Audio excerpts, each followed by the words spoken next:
এটা কি ললিপপ বানিয়েছো তুমি? না, এটা নতুন গেছে। হচ্ছে এই যে ছলাগুলোকে কেটেছি, কেটে এইখানে বসাবো, তাই জন্য একটু ব্যস্ত। মেয়ের প্রজেক্ট দিয়েছে স্কুল থেকে, মেয়ের প্রজেক্টগুলো ঠিকঠাক করে দিতে হবে তো, নাহলে স্কুল খুললে তখন প্রজেক্টগুলো জমা দিতে হবে।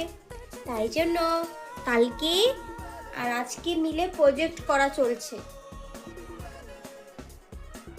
এই যে মামাম করছে, এই বসাচ্ছে, আমি কাটিং করছি ছুরি দিয়ে, ও বসিয়ে দিচ্ছে।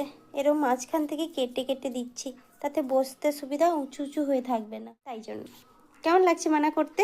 ভালো লাগে। ভালো লাগছে? ওরে বাবারে, এই যে কমপ্লিট হয়ে গেছে, পুরো কমপ্লিট করে ফেলেছি। এটা বসিয়ে দেবো। না, আর বসাতে হবে না। এই যে মামাম পুরো বসিয়ে বসিয়ে কমপ্লিট করে নিয়েছে। আমি ভালো হয়েছে বেশ, দেখুন খুব সুন্দর, দারুণ হয়েছে, তাই না?